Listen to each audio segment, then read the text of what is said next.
Masih di SDB ART AI. Kadang cinta tuh gak butuh alasan. Dia datang tiba-tiba, tumbuh diam-diam, terus berkembang jadi sesuatu yang manis dan juga mematikan. Dan di kota yang katanya penuh cahaya ini, Tangerang, ada satu kisah yang gak akan pernah bisa lo temuin di berita manapun. Kisah tentang gadis cantik bernama Mala.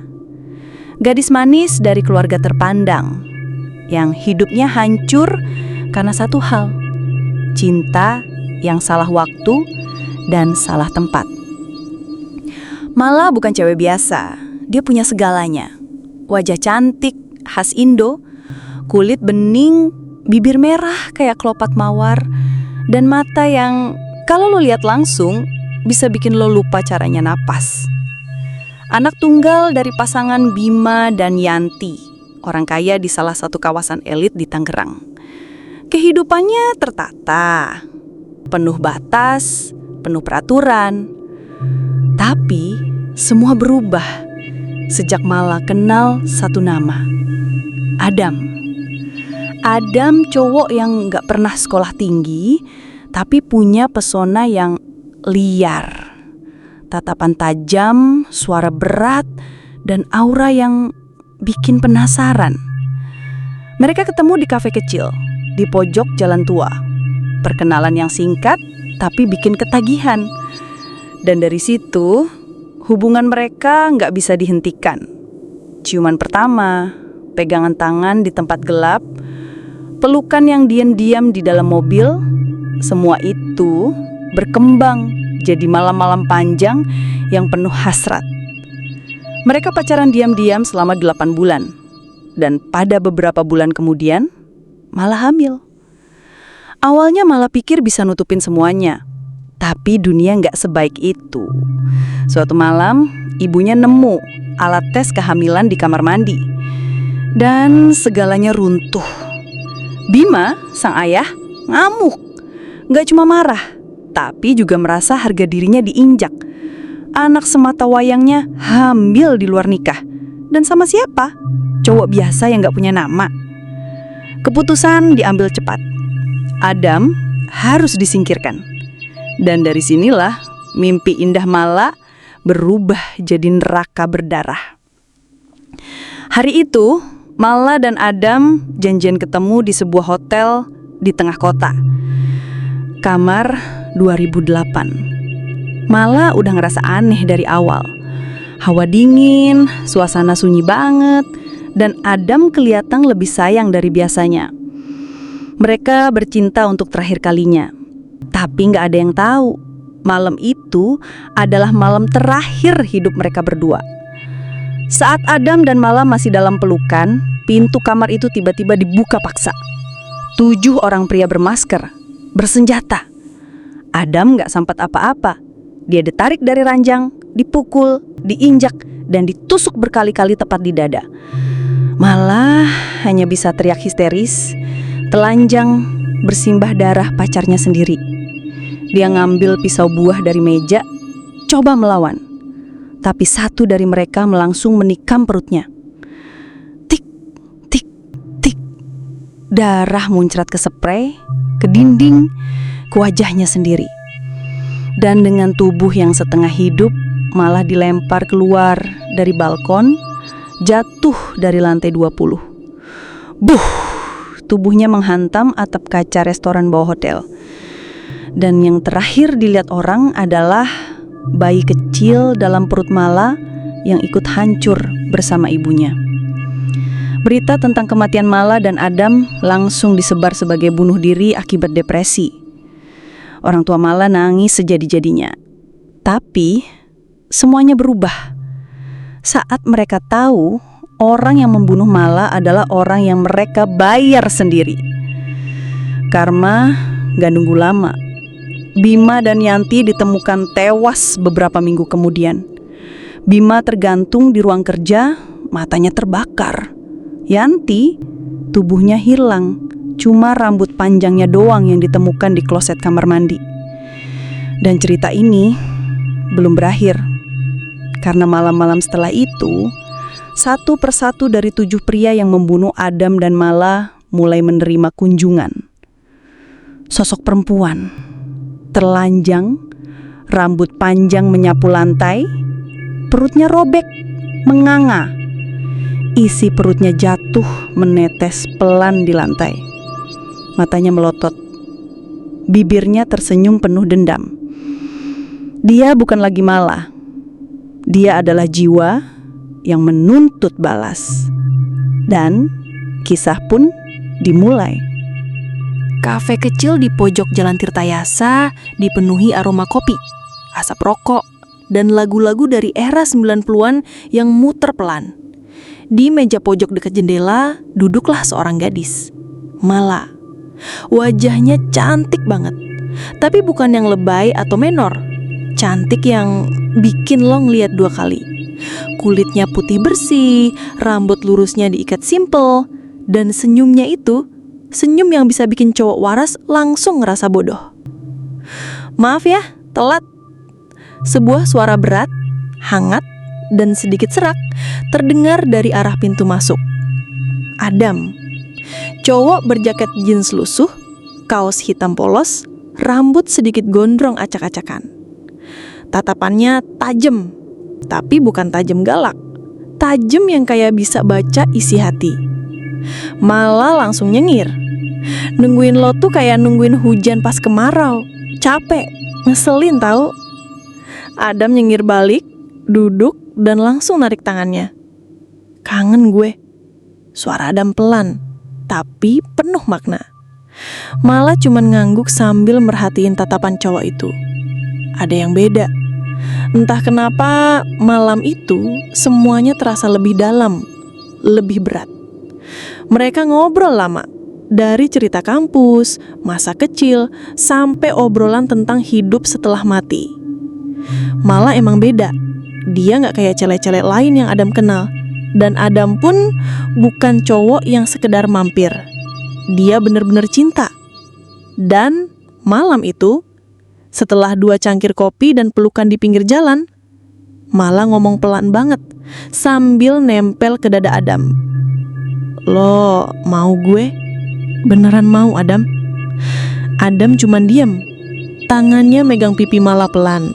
Dia nyium kening cewek itu dan bilang, gue gak cuma mau lo, gue bakal jagain lo seumur hidup gue. Hari-hari setelah itu kayak mimpi. Mereka sering kabur dari rumah, nginep di apartemen sewaan, ngelakuin semuanya bareng-bareng. Mala udah gak peduli lagi soal keluarga, status sosial, atau masa depan. Yang dia tahu, dia bahagia. Tapi bahagia gak pernah lama. Mala! Suara perempuan dewasa kencang, panik, dan marah. Bu Yanti, ibunya.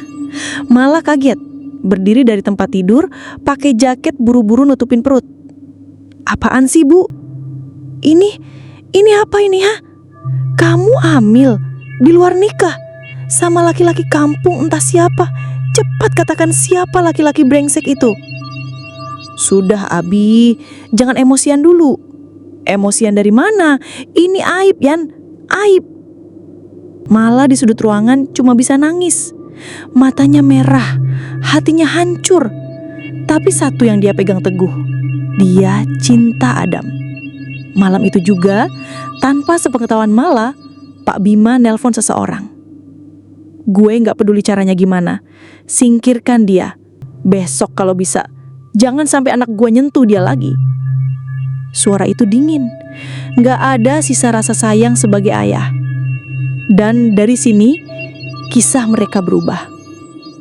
Awan hitam nutupin cahaya bulan, kayak ikut murung atas nasib 2 anak muda yang hubungannya tidak dapat restu dari orang tua, bahkan dari dunia, Mala dan Adam. Di dalam mobil sewaan, mereka duduk diam. Tangannya saling genggam erat, tapi matanya beda. Adam berkendara pelan, sementara Mala menyandarkan kepala di bahunya. Kalau dunia gak setuju sama kita, lu masih mau jalan terus nggak? Gue gak butuh dunia, Mal. Gue cuma butuh lu. Gue takut. Gue juga, tapi kita bareng. Dan itu cukup. Mereka check-in di hotel yang cukup mewah, kamar 2008. Di lantai 20 paling atas dengan balkon kaca ngadep ke kota. Mala jalan masuk duluan. Lampu temerang menyambut mereka dengan suasana yang terlalu tenang. Mala berbisik, "Kamarnya dingin ya?" Adam peluk dari belakang. "Sini, gue bisa angetin." Mala senyum kecil, tapi matanya basah. Bukan karena sedih, tapi campuran antara cinta, takut, dan firasat buruk yang gak bisa dia jelasin. Mereka duduk di ranjang, saling pandang dalam diam. "Gue tahu ini berat, Mal, tapi kita udah sejauh ini. Gue cinta lo, beneran." "Gue juga, Dam. Lu laki-laki pertama gue, dan terakhir." Malam pun larut. Hujan makin deras di luar kayak mau nutup dunia luar dari mereka berdua. Pakaian satu demi satu terlepas, tapi bukan buat syahwat murahan, tapi karena rasa sayang, ketulusan, dan rasa ingin saling memiliki meskipun dunia gak ngerestuin. Mereka bercinta dengan pelan, dengan perasaan yang dalam, seperti sedang saling pamit tanpa sadar. Dan setelah itu, Mala rebahan di nada Adam, tangannya elus perutnya pelan. "Anak kita bakal mirip lo deh. Atau mirip lo, biar cantik. Kita kabur yuk keluar kota, kita bisa kerja apa aja, yang penting bareng." "Oke, tapi setelah malam ini." Brak! 7 pria bertopeng hitam masuk serentak. 1 bawa pisau panjang, 2 bawa besi, sisanya tahan kosong, tapi gerakannya brutal.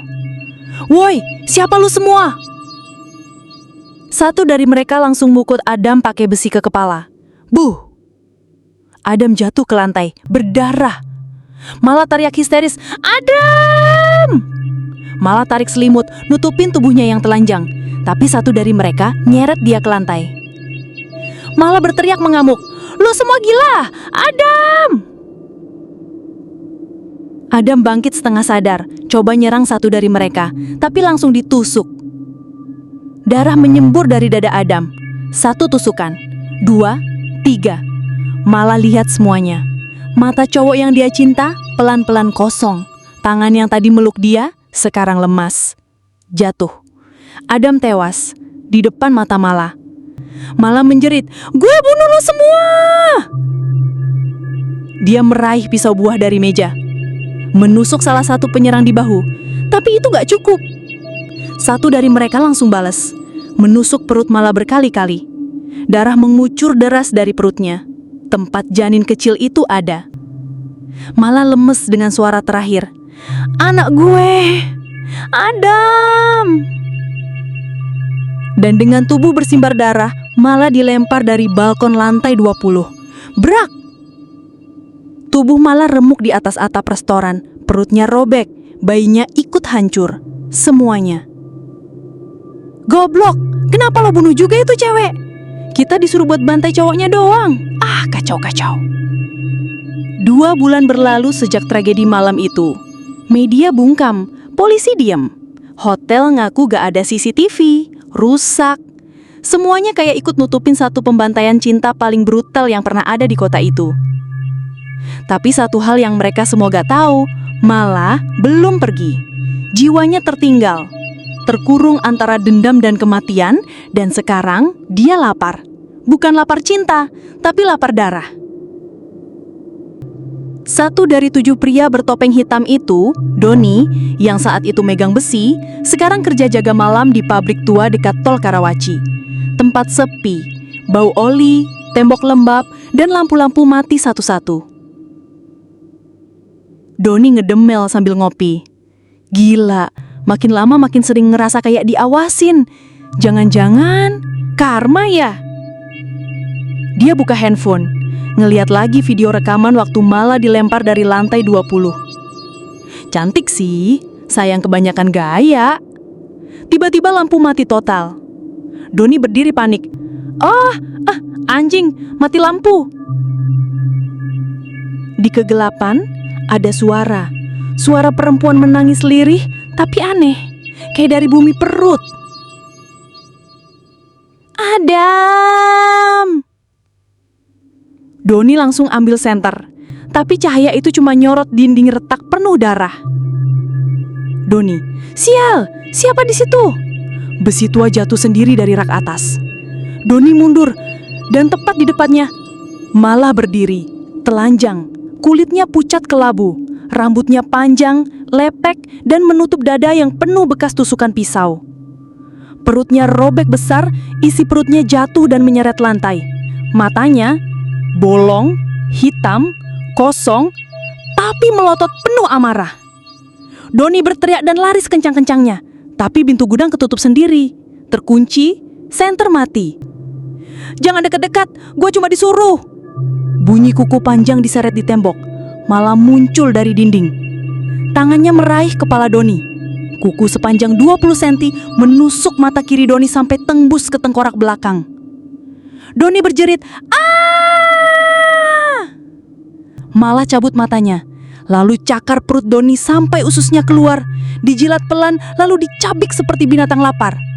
Doni tewas, brutal, tak tersisa. Suara angin malam, gonggongan anjing jauh, daun-daun kering beterbangan memperlihatkan rumah tua orang tua Mala. Jam 2:30 dini hari. Bu Yanti masih duduk sendiri di ruang tamu. Tangannya gemetar, matanya sembab, dan di pangkuannya album foto Mala penuh noda air mata.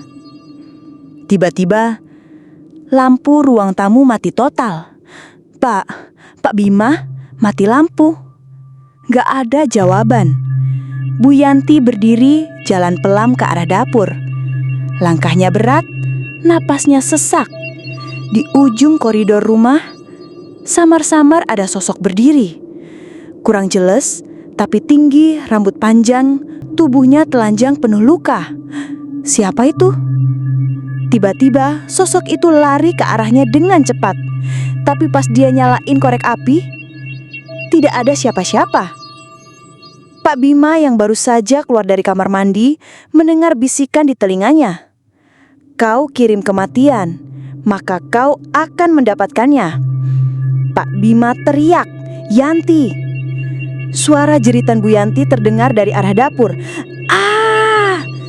Pak Bima lari. Dan di dapur, Bu Yanti udah jatuh, mulutnya disobek dari pipi kiri ke kanan, lidahnya tergantung keluar. Tubuhnya tergantung di langit-langit, ditusuk-tusuk dengan garpu makan di seluruh badan. Pak Bima histeris. "Astagfirullah, Yanti!" Dan saat itu, suara bisikan terdengar di belakangnya. "Papa, aku hamil waktu kamu suruh bunuh pacar aku." Pak Bima berbalik, dan di sana malah berdiri. Dengan kondisi tubuhnya penuh darah, kulit perutnya robek besar, dan isi perut bergelantungan. Matanya kosong, melotot, mulutnya sobek, tersenyum. "Anakku, maafin Papa, maafin." Papa bukan ayahku lagi. Malah langsung mencakar tenggorokan Pak Bima. Darah menyembur ke dinding. Pak Bima histeris. "Astagfirullah, Yanti." Dan saat itu suara bisikan terdengar di belakangnya. "Papa, aku hamil waktu kamu suruh bunuh pacar aku." Pak Bima berbalik, dan di sana malah berdiri dengan kondisi tubuhnya penuh darah, kulit perutnya robek besar, dan isi perut bergelantungan. Matanya kosong, melotot, mulutnya sobek, tersenyum. "Anakku, maafin Papa, maafin." Papa bukan ayahku lagi. Malah langsung mencakar tenggorokan Pak Bima. Darah menyembur ke dinding. Pak Bima terjatuh, menggeliat, mencoba bernapas tapi gagal. Dia tewas menyusul istrinya Yanti. 2 orang mati malam itu. Mati karena dosa mereka sendiri. Tapi itu belum selesai. Karena Mala belum puas. Dia ingin ke-7 orang yang terlibat langsung disiksa, dibunuh, dihabisi, dan tidak ada satupun yang bisa menghentikannya. Setelah kematian Pak Bima, Bu Yanti, dan Doni, ke-6 pemuda itu mulai panik. Dan Reja, salah satu pemuda itu, menyarankan agar meminta bantuan orang pintar buat ngebasmi si hantu Mala. Reja nyalahin Yogi. Ini semua gara-gara Elo, Yogi. Udah jelas-jelas kita disuruh buat bunuh si Adam Dongang. Kenapa Elo bunuh juga anaknya Pak Bima? Kalian kan lihat dia nusuk bahu gua. Ya gua juga nggak tahu, tangan gua refleks aja gitu buat ngabisin si lonte itu. Udah diem lu semua. Bener kata Reja, kita harus minta bantuan dukun sakti. Dan gua tahu kemana kita harus pergi. Gak pakai lama mereka pun langsung berangkat dengan mobil jeepnya ke arah Banten Selatan. Di satu pelosok kampung di pinggiran Banten, Heri bertanya pada satu warga di situ, "Kang, rompoknya Abah Gelung kemana arahna?" Warga itu pun menjawab dengan sopannya, "Oh, Abah Gelungnya lurus wae Kang, engke aya tangkal awi, belok ke katuhunya, engke aya saung hiji didinya." Akhirnya mereka ngikutin arahan warga tadi, dan benar, mereka udah ditunggu oleh sosok lelaki, udah tua tapi tubuhnya tinggi besar, memakai baju hitam-hitam dan segala atribut perdukunan nempel. Membuat semua pemuda itu bingung. "Punten Bah, baru aja Reja mau bertanya, dukun itu langsung membentaknya, 'Cicing Daria!' Akhirnya mereka masuk dengan muka yang masih bingung dan gak ngomong apa-apa. "Saya sudah tahu apa maksud kalian datang ke sini. Hantu wanita itu akan terus ngejar kalian sampai ke lubang neraka. Cara kematian wanita itu sangat tidak wajar dan sangat mengerikan. Kalian sudah membangkitkan hantu yang sangat kuat dan sangat susah untuk dihancurkan." "Jadi kita harus gimana Bah?" sahut Yogi. Abah Gelung pun langsung ngeluarin keris saktinya dan langsung komat kamit. Asap dari kemenyan pun menambah suasana seram. Malam pun tiba, hanya terdengar suara jangkrik, hening, berkabut, suasana mencekam. Abah Gelung masih komat kamit merapal mantranya, sementara 6 pemuda itu masih menyimak. Dia datang. Abah Gelung langsung berteriak, tapi terlambat. Dari depan pintu melesat sebuah sosok yang mencekik kedua pemuda itu dan langsung membawanya melayang ke atas hingga membuat hancur atap saungnya dan sekaligus melempar kedua pemuda itu ke tanah dengan sangat kerasnya. Heri, Reja, Sugit dan Yogi terkejut melihatnya tanpa bisa berbuat apa-apa saking cepatnya sosok itu. "Hai iblis, akulah lawanmu!" Sembari mengeluarkan keris saktinya dan melompat keluar saungnya. Hantu malah tertawa keras sangat kencang hingga memekikkan telinga. "Hahaha, dukun bodoh, aku tidak punya urusan denganmu. Lebih baik kamu menyingkir sebelum aku putus kepalamu." Mendengar ancaman itu, Abah Gelung ngeluarin ilmunya sembari komat kamit, yang membuat hantu malah menjerit keras dan langsung ambruk ke tanah. "Hihihihi, hihihihi, hanya segitu kemampuanmu Gelung?" Hantu malah berubah ke wujud mengerikannya. Telanjang, rambut panjang sampai ke tanah, kukunya panjang, mulutnya sobek hampir ke telinganya, dan isi perutnya keluar perlahan. Melihat kondisi seperti itu, Abah Gelung si dukun sakti mematung, tidak bisa bergerak. Dia mencoba berontak, tapi tubuhnya tetap tidak bisa bergerak, hingga hantu malah sudah berada di depannya. Leher Abah Gelung ditusuk oleh kuku panjangnya dan tangan kirinya merobek perut sang dukun sakti. Sembari berteriak keras, hantu malah menghempaskan tubuh Abah Gelung yang membuat tubuh itu putus terbagi 3 bagian. Sisa 4 pemuda lagi, Reja, Heri, Sugik dan Yogi dengan cepatnya udah kabur pakai mobilnya. Di belakang mereka hantu malah mengejar terbang melayang dengan tertawa menakutkan, dengan tubuh telanjang dan usus dari perutnya berhamburan keluar. Heri kehilangan fokus dan akhirnya membuat mobil mereka terjun bebas ke bawah jurang yang lumayan dalam. Tubuh Reja dan Sugi terhempas keluar mobil dan menghantam batu besar di bawahnya. Seketika Reja dan Sugi tewas dengan kepala hancur. Sementara Harry tewas dengan muka penuh dengan pecahan kaca, leher patah tertancap setir mobil. Hantu Mala pun tertawa puas. Tapi entah kenapa rasa puas dan penasaran dia belum hilang juga. Ternyata Yogi selamat dari kematian itu. Dia berlari menuju perkampungan dan menemukan pondok pesantren dan langsung bersembunyi di situ. Hantu Mala masih berada di jurang itu dan terus mencari mayat Yogi tapi tak pernah ketemu. Hantu Mala pun tidak bisa merasakan aura dari tubuh Yogi. Malah menjerit, "Kubunuh kau, akan kukejar kau sampai neraka." Hari berganti bulan dan bulan berganti tahun. Mala masih mencari pemuda bejat itu dan sampai sekarang dia masih memburu Yogi. Ternyata Yogi setelah bersembunyi di pondok pesantren itu, dia bertaubat menjadi seorang santri. Mungkin tempat itulah yang tidak bisa terlacak oleh hantu Mala. Yogi pun aman hidup di pesantren itu. Dan kisah pun berakhir. Gimana Sobat SDB? Adil tidak? Pembunuh kejam Adam dan Mala malah hidup tenang di sebuah pesantren di pelosok Banten.